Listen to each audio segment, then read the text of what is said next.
with tentative. Thank you, whoever started the recording. Sorry, I No, it's forgot all okay. about that. No I worries. did want to invite the UF team to introduce themselves, since we do have a new member of the UF bargaining team as well. Yes, absolutely. That would be great. So if you guys want to do your introductions, that would be helpful. Sure. I'll just start, Tom. I'm Ryan Fuller. I was bargaining with the team on the last sort of Article 10 session, so I'm returning. As you all may know, we are sort of down a traditional chief bargainer who is retired, and we are strongly trying to find that person's replacement. It's an ongoing process, and we're still working on it. But until then, we're all sort of pinch hitting. And Brooke, I think you're probably familiar with Brooke. He's our assistant vice president for HR and has been on the team, I think, for some time, and is still with us and on the team. And our new person, I'll let him introduce himself. Sure. I'm not only a pinch hitter, but a new member. I'm Tom Kelleher, and I've just started as Associate Dean for Academic Affairs in the Graduate School. Right now, still 50-50 with my home college, College of Journalism and Communications. Over there, I'm Associate Dean for Graduate Studies. So two roles are consistent. As of early October, I'll be full-time in this position, and look forward to working with y'all. Just a couple little housekeeping things.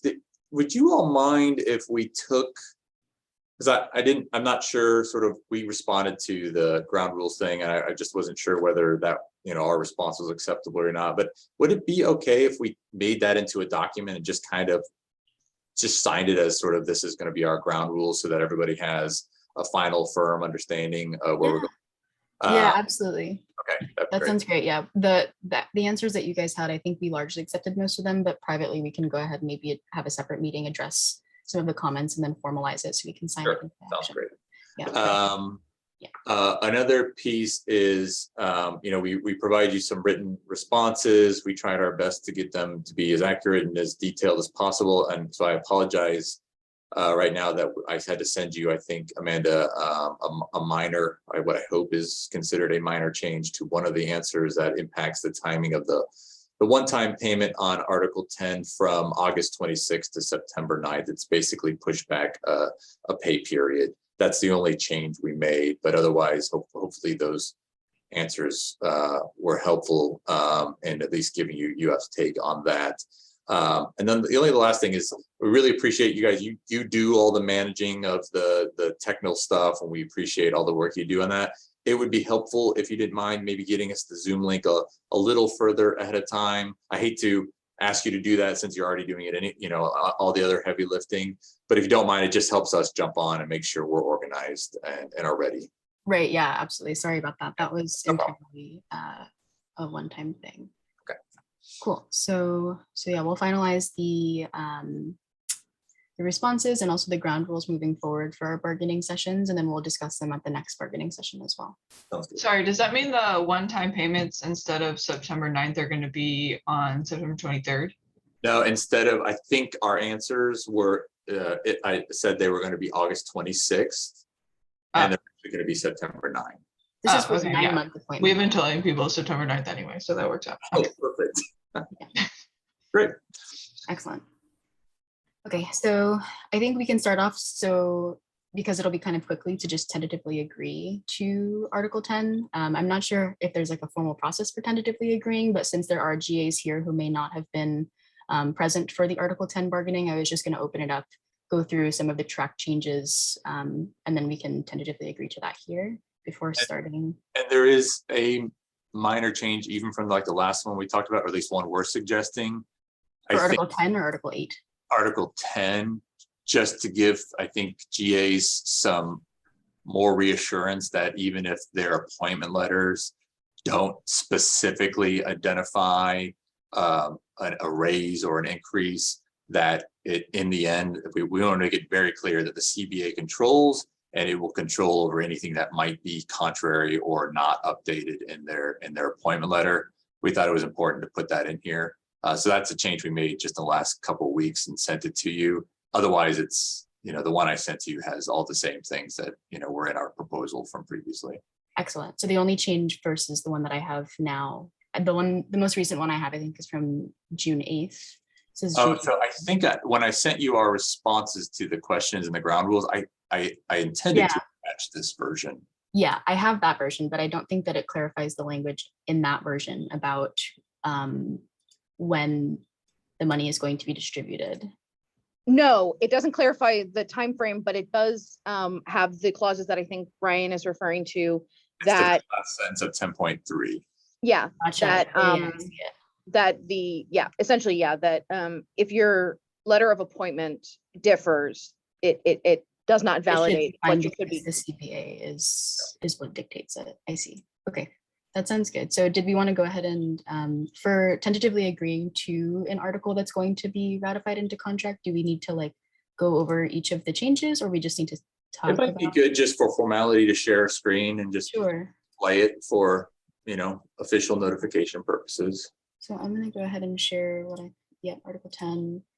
And again, for folks who are maybe just joining, we're going to go over briefly the increase in minimum stipend and salary. I need to read this. If you want, I'll share my screen because I do have the Most one. recent version. Yeah, language, that would be helpful. I'll do that. Let's see, it is. Now I need to find it here.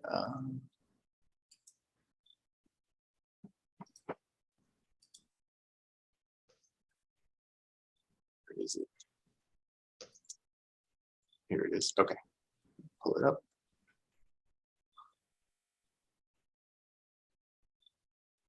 Yeah. Okay.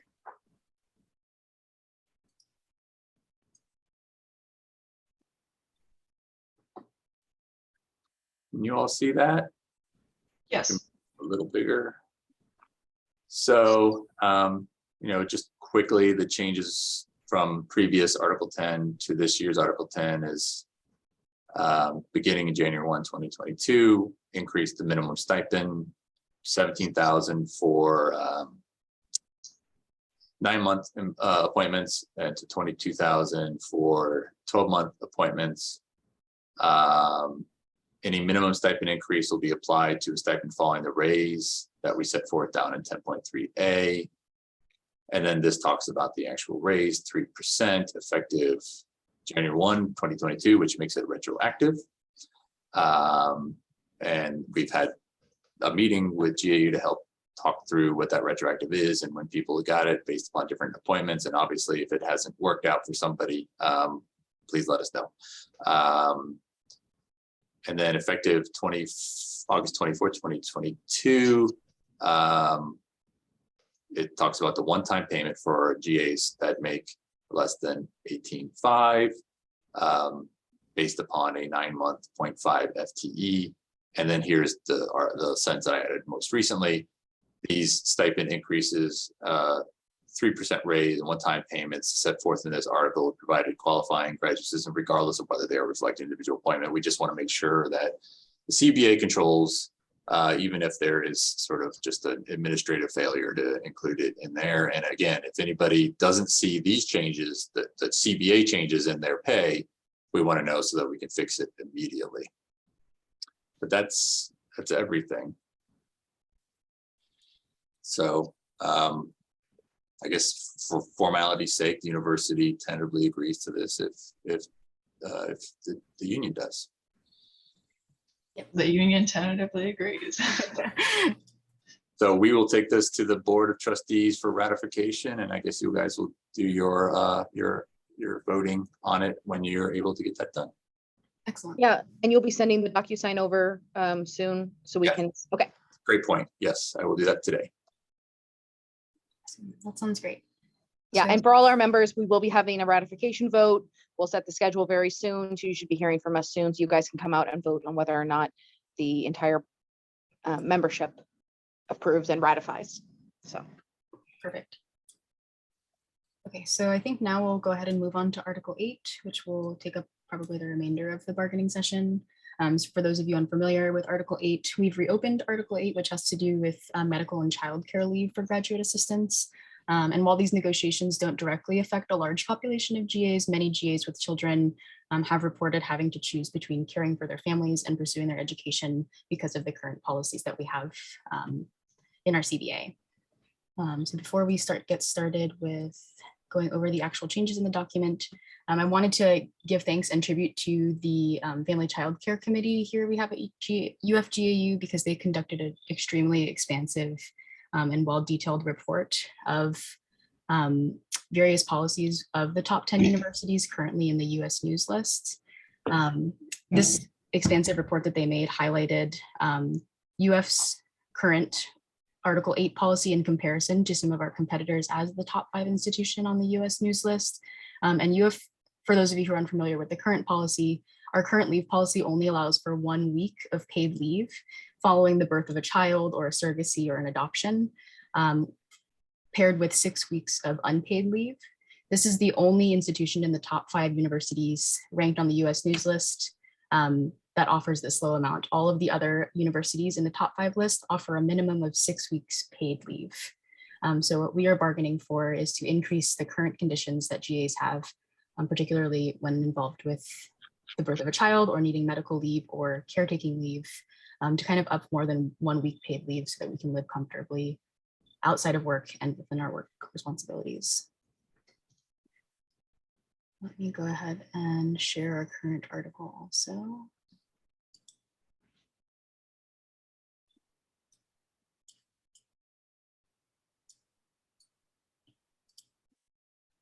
Okay, can you all see just my Word document that's open with Article 8? Perfect. Yes. Okay, so this is Article 8, our current leave of absence in our CBA.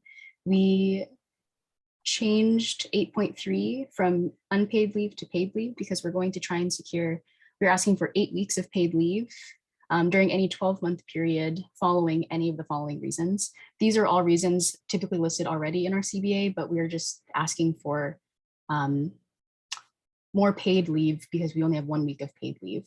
So this would be following the year of a birth of a child or an adoption or a surrogacy, as listed in point 3 down here. And outside of childbirth and childcare, it is if you have to be a caretaker for a spouse, domestic partner, mother, father, sister, etc. So anyone in your immediate household. And to summarize, we're requesting 8 weeks of paid leave as opposed to our existing 1 week of paid leave. And we're asking really what the faculty union already received during their bargaining session this past year. I think that what we're asking for is pretty reasonable because, well, one, if UF wants to continue competing as a top 5 university, all of our competitors are offering 6 weeks minimum paid leave. That's not to include the top 10 universities, which are all offering more than UF currently offers. There's not a large population of GAs that are parents, but of the population of GAs that are parents, they are, based on some survey results that we have, they are very negatively affected by our current leave policies because they're having to choose between caring for their family within the 1 week after childbirth and then having to return to their work responsibilities. So this is our current proposal that we're going to send over to you all. So is the excuse me, the 8 that's in 8.3 Mhm.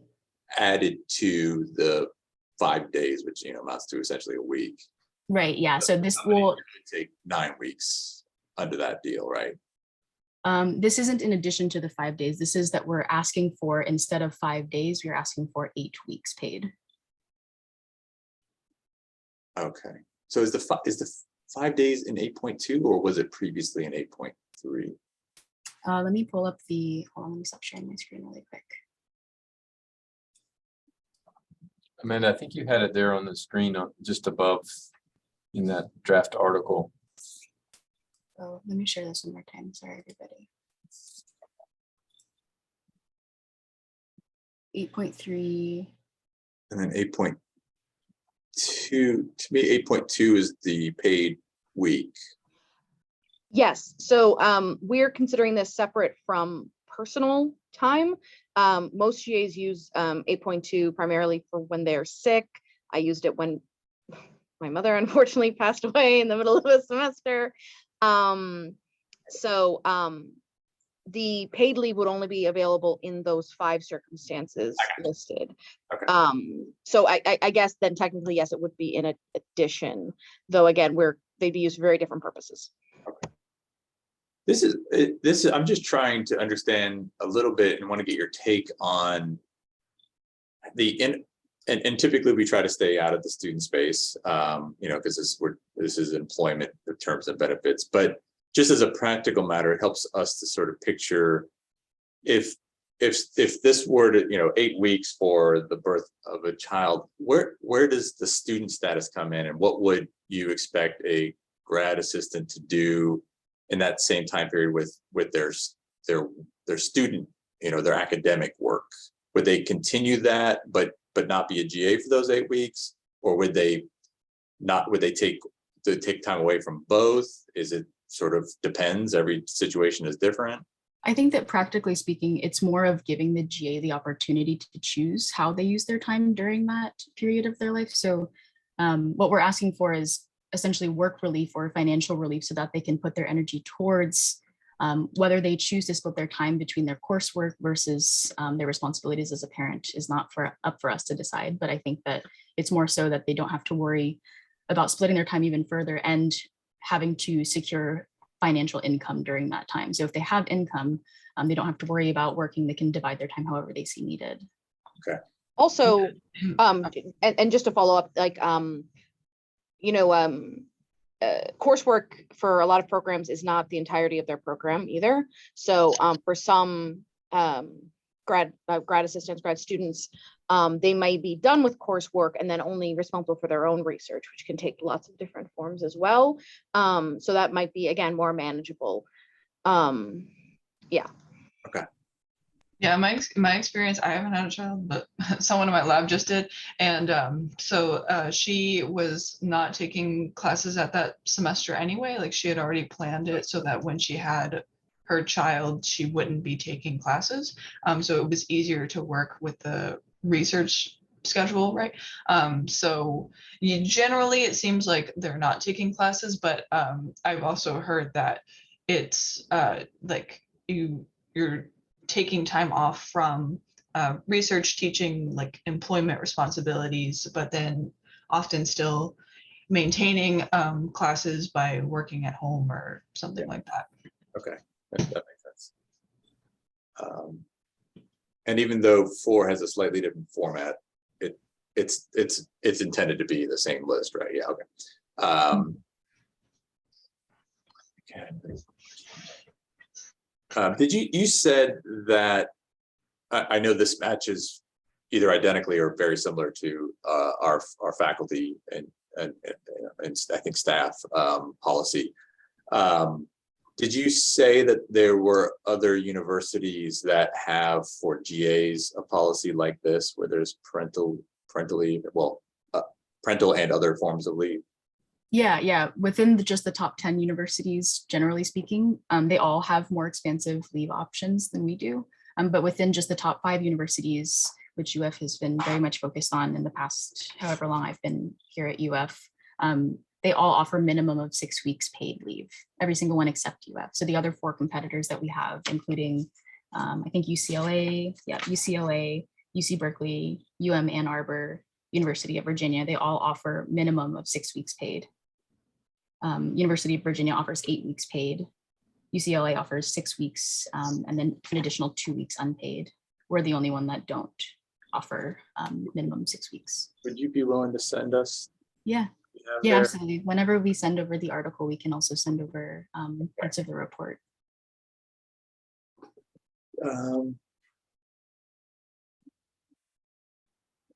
Okay. Any questions from Tom or Brooke?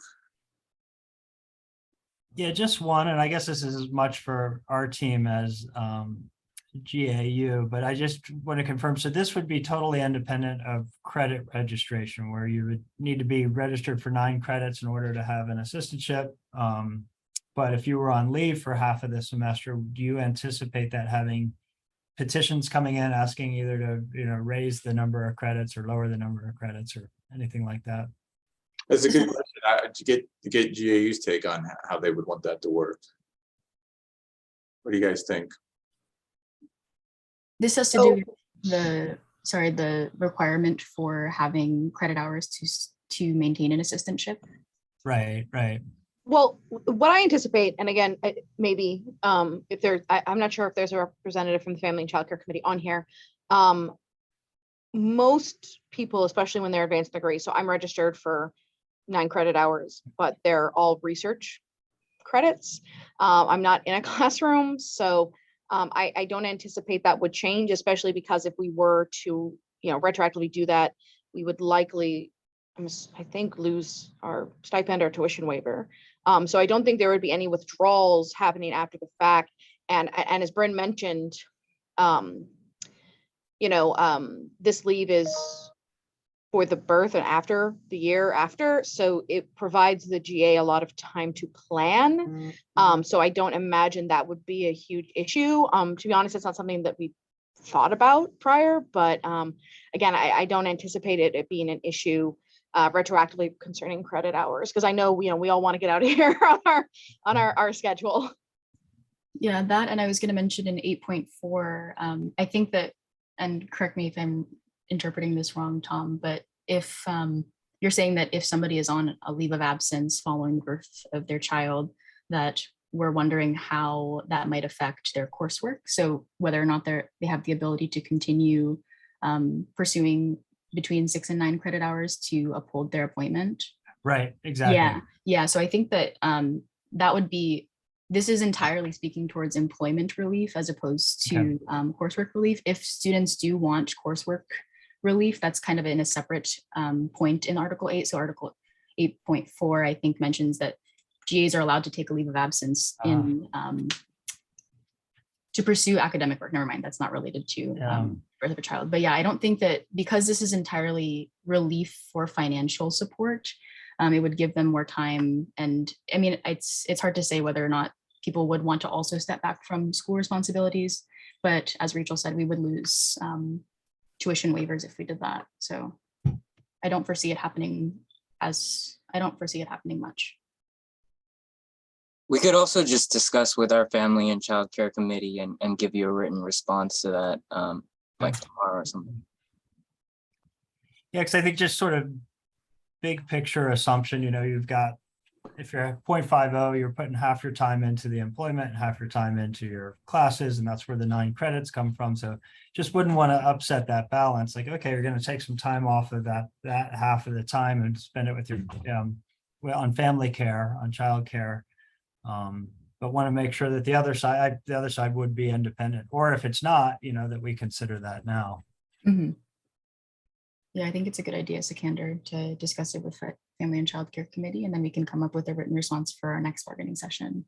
Yeah, I think, at least for the bargaining committee, I'm limited by the fact that I have not had a child and not had to deal with childcare while at GA. So I'm not entirely sure what they were anticipating. So yeah, we will reach out to the committee and get a response as soon as possible. I am thinking though, like the ways in which, so like I was in coursework for 2 years and then I had to transition to research. It's just sort of a different configuration of the 20 hours of time. But again, we'll clarify exactly. Sorry to interrupt. I also feel like functionally, GAs are staying enrolled in the full 9 credit hours and are just kind of working out these like backdoor deals with their department heads and their PIs and things like that. So I feel like it's already happening where GAs are staying enrolled full time, but still taking time off from their work duties. So we just kind of want to make that an official situation because sometimes they're denied that opportunity as well. So. Yeah, that's a really good point, where it entirely, as of right now, because of the way our contract is set up, will depend on the flexibility of the GA and their PI or their research advisor. And if we have it more standardized, then it wouldn't have to rely on really who, it would be given in your contract that you're protected and can take time off following the birth of a child. So yeah, if there's any questions. Yeah, I don't have any questions, but it would be helpful if you have some of the comparative data that you've gathered. Yeah. That would be fantastic as we review your proposal.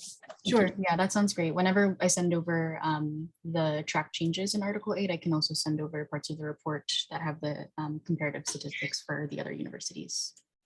Thank you. Yeah, I think that's that's good for us. That was super helpful. So give us a chance to look at the proposal, to look at some of the data you might send us. We might, sort of gather some our own data, and we would obviously share that with you if we have it. Sure.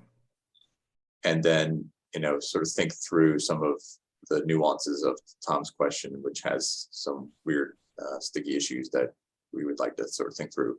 But let us do that. That's been super helpful. As far as bargaining just goes, I think we're done today. I don't think it's going to help us to take sort of a caucus and go back to you. I think we need to look at this as a group. So we can either, if you have sort of public comment, we're happy to hear that, or we can talk about scheduling a next session, whatever works for you guys. Sure. Yeah, I did want to open up the floor if there are any GAs here who had anything they wanted to say, or in particular, if there are any GA parents, if you had anything you wanted to say, since now we have public comment open. After, if we do have any public comment, we can go ahead and move forward with scheduling. So I do have a few recorded testimonies that we recorded a while ago. They're audio only, but I can play them now from GA parents, if that sounds good. Okay, great.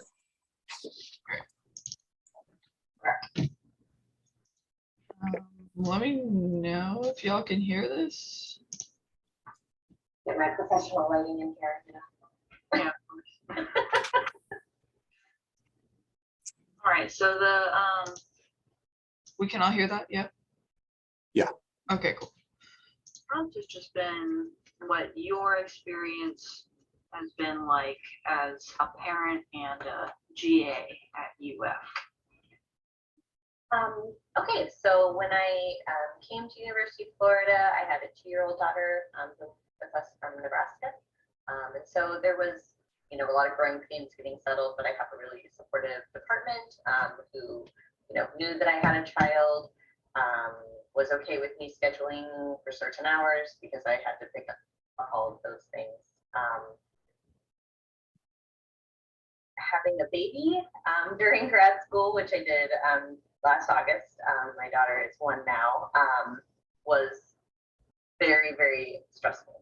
But we managed to make it work with 1 child, with having childcare and juggling teaching and class schedules and my partner's schedule. But adding another child really caused a lot more stress in our lives. And postpartum depression, which I think is probably due to some of the pandemic isolation and starting classes 2 weeks after giving birth, and just kind of the stress of having to keep up with all of your responsibilities while also healing and trying to figure out like feeding your new baby, and then being the 4-year-old sister's emotions about being a big sister and lack of attention. So obviously none of those like individual things are things that the university can change, but the university, their lack of leave policies just causes a lot of stress leading to that time, because you're trying to figure things out with your advisor and with your department. And thankfully, and I have a very supportive advisor in the department, and all of my thesis committee members and all my mentors were like happy that the child offered support. Made it easier for me to do this, but it was still really hard. And so knowing that other graduate students probably don't have that type of support makes me very, very concerned for their health and the well-being of them and their infant if they have a baby during grad school. Did you have to take any time off, any of your own time off when you had your child? My first child? Your second child. So yeah, I basically gave birth, came home, started classes 2 weeks after on Zoom due to the pandemic. And then my department, we had negotiated that I would work more hours leading up to the birth, and then had about 6 weeks of time after I had my daughter to get used to it. I still came to some meetings and participated in some things because I needed to be on them for like conference proposals and things like that. But I tried to limit that. And so that was an agreement that we had made kind of off the books to accommodate. What do you think would be different if you had had more support from UF? Definitely just knowing that I wasn't doing something that wasn't backed by like a paper trail or that is an actual policy. You know, you're relying on good faith agreements with people. And again, thankfully, I have good people in my department and in my PhD experience, but that doesn't sit very well when it's this momentous event in your life and you're relying on what someone said that they would do. And then things really do start to encroach on that, right? So in that 6 weeks, even though you're supposed to be on leave, but it's not official leave, you're still asked to do things and be part of things and contribute to things because you're not really recognized that, hey, this person is on maternity leave or on paid medical leave or what have you. It blurs the lines between, well, I'll just send this email and they'll get to it when they can, and then pretty soon, like, you're still Basically working, yeah. because there's no definitive line between that says like this person, you know, here's when my week starts, here's like I'm not taking emails or phone calls during that time. Yep, so that was one. Having Here's the a second one. child and then also being a GA. Sounds good. So, well, it's worth noting that this is my second baby, and with both kids, I didn't really take any leave. So with the first one, I'm an international student, but I got married to another graduate student, and my status recently changed. So there was that component to consider as well. So with my first child, being an international student, taking the unpaid 6 weeks was a little bit more complicated and pretty scary in a way. So I just didn't do it at all. I didn't take any leave, and it was very hard. I was lucky enough that my department, I requested online teaching and they allowed it. But I had my baby in January, and that meant that same and 2 days after I was grading. So the day he was born and, you know, a couple of days after, I was still grading. I was still doing work. And I don't know if it was the of it that made me keep going so fast. It was definitely something that, you know, not having any leave is like not having time to breathe or anything. That semester, I only got that online teaching done, and my advisor was really understanding. And of course, my research kind of lagged a little bit. Knowing that and sort of planning around it for the second, and you know, also with mentioning both of our kids were very well thought out and planned out. So even though with like preparation, working super hard ahead of time, so that once you give birth, you can maybe relax a little bit. Even with all that preparation, it's been extremely intense. I think sleep is one of the things that go out the window if you have to do both research and caring for a child. And I'm pretty certain that with my first child, I suffered from postpartum depression. But in that moment, everything is so overwhelming that it was not something that I even thought of asking for help or finding a way. I have used the counseling and wellness from UF, but later on, which was incredibly useful. And I can only imagine what it would have been like to have that support when my baby was born. And in both cases, you know, I've had very supportive department and advisors. I've had online teaching both times. So this time I also had the same class teaching that summer. And I was also grading pretty much within the same week that I gave birth.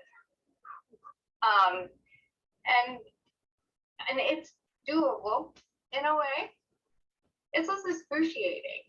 And you know, it's been 10 weeks and I feel like I am obviously up to, like, my mind is working well. So I've been, you know, working and researching, and I'm planning to graduate this year, so next spring. Oh wow, correct. Thank you. but it's been a process that's been extremely detrimental to probably our health. I actually ruptured a disc with my first child because as you can see, I'm wearing my baby now to like have this meeting with you. I did the same with my first. I had a lot of grading to do, a lot of work to do, and I was constantly bouncing on a yoga ball wearing my baby. And so for so many weeks of doing that for so many hours a day, my back essentially just gave up and I ruptured a disc.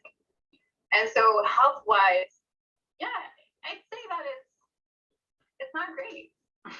Physically, I think to get broken, perhaps it's because we are relatively young. We can kind of keep going, but it's missing our bodies for sure. And so this time around, my husband was not a graduate assistant anymore. He was actually employed and actually had paid leave, and it was completely different. Like even just having one of us take leave was amazing. And that not only were we able to enjoy our child, I was able to keep working without breaking myself. So I can only imagine, you know, not only being able to not break yourself during the postpartum period, but also just being able to recover so that you can come back stronger.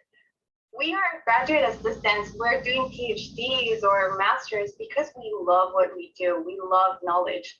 None of us are in it so that we can just sit around and not do anything for months at a time. Like, I am thrilled to get back to work. I am so happy to be doing research. And, you know, I think I would have probably just done even better research if I had gotten some real time to rest and recover. Okay, yeah, so those are two of our recorded testimonies. We have someone in the audience who would like to give a testimony as well. Macarena? Yeah, I'm here. Hello. Hi, thank you for all your work, everyone there. And just really to add to things that we've listened to before, I'm a PhD student. I'm in my fifth year. I started my first semester. When I started my first semester, I was pregnant. My son is gonna be 4 in a few months. And I'm expecting my second baby now, as I'm starting writing my dissertation. So one of the things that I wanted to mention, because I experience, or I will be experience both aspects of being a GA and a student, taking coursework and now just doing research. When I was taking coursework and when my first baby came, I had a very supportive department. I got to spend almost 4 weeks with my baby, and then I had to go back to work and classes and teaching. It was mentally and emotionally a very hard time, as we can all understand. But I also wanted to mention, to add on to the other testimonies, and something that you guys have been wonderfully explained, it's that my husband wasn't working at that time. I'm an international student, and my husband was here on an F2 visa, so he wasn't working or studying, and he took care of our baby for the first year of his life. That was the only way we could actually manage having the baby. We were in no shape to pay for childcare, and my husband, we kind of like decided, this is what we're gonna do. Living in with one stipend, of course, was sort of like dramatic in a way. When my baby turned 1, my husband started working in his PhD, and we kind of like managed trying to pay childcare, but paying childcare took almost 80% of one of our salaries. So that's something that I think it's really important to consider. I think it's not something we are responsible for, our decisions, right? As in terms of becoming parents, but I think it is really dramatic, the impact that affording childcare can have on a family. In my case, we are both students. Some cases might be different. In any case, it can have a dramatic impact in the family, right?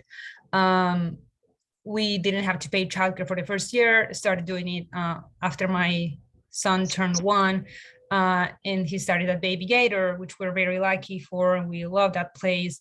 But yeah, it was something that we could barely afford. Now the situation is different. They have a program who helps parents, but I think that the University of Florida could be of great help in terms of doing something in that regard.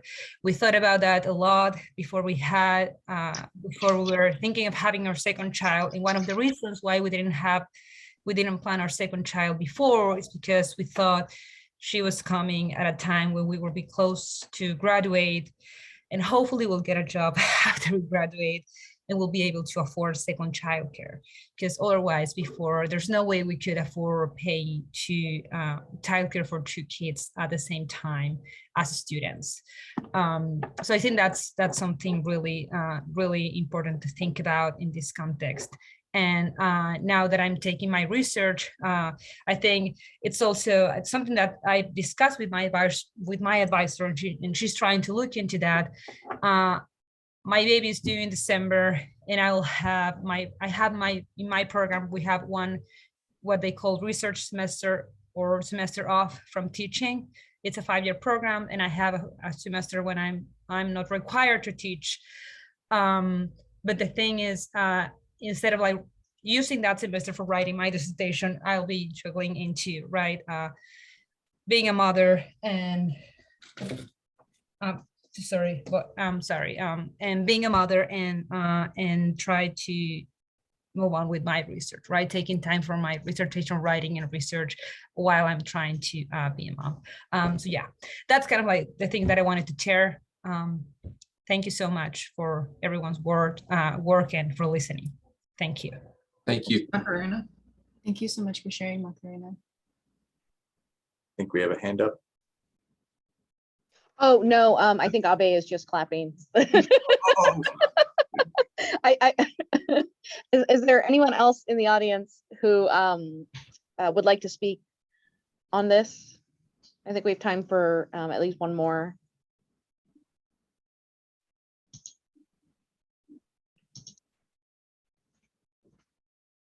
Okay, I'm not seeing anyone, so I think that we can move on to scheduling. Cool. And then just to summarize for what we'll have for you all next bargaining session, it'll be a written response to Tom's question regarding credit hours and upholding credit hours for tuition waiver requirements. And then there was one other thing. Oh, and then a finalized ground rules paper for UF admin to sign as well. And I will send you the DocuSign version of Article 10 shortly after we're done here. Perfect. Yeah, we also have to send over the proposal and the report, the comparative report. Right. Article 8, yes. Proposal and report. Sounds good. Okay, so I have my calendar up.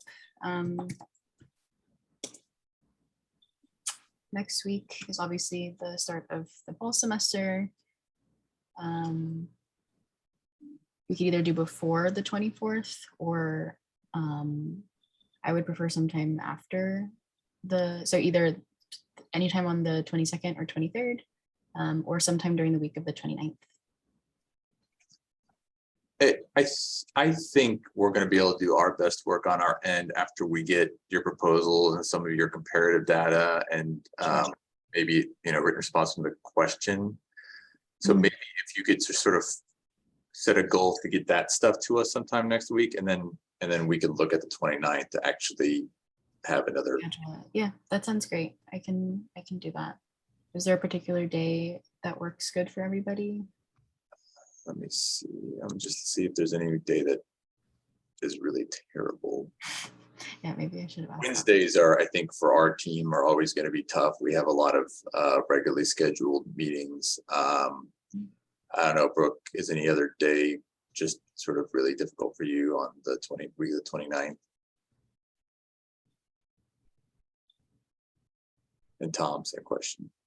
Sorry, my toolbar disappeared. I couldn't unmute myself. That week, the 29th, I can make it work and move some things around. the morning of the 30th is probably not ideal. Wednesday's out for us, and then Thursday afternoon is good, and all day Friday is good. Yeah. Yeah, the 29th is good for me. Third of the times Brooke mentioned after 2 on Thursdays and anytime but 1 on Friday work for me. So it seems like Friday the 2nd is pretty open for everybody. Yeah, I have a continuing appointment in the about 2 p.m. So as long as it's, you know, earlier midday, that would be fine. I know, I think Tom mentioned he's something at 1, so. How about 11? I would on- not prefer Friday, just. Oh, okay, yeah, that's fine. So then the second preferred time is in the afternoon after 2 on Thursday the 1st. Is that right? Yes. Okay. How about 3? Is that a weird time? 3 on September 1st. Sure. Me. Yeah, that works for all of us. Awesome. Sounds good. That was a lot easier than Doodle. Yeah, I agree. Okay, that sounds good. I'll go ahead and work with both our bargaining team and our family childcare team to get some of the documents ready for you all and shoot to get that to you mid next week. Thank you so much. Appreciate it. Thank you, everybody. Thank you. Thank you. Thank you. All right, and everyone, we will be joining our debrief link. So we'll see you over there. If it doesn't work for you, copy and paste it into the browser. Yeah. All right, I will see you all over there.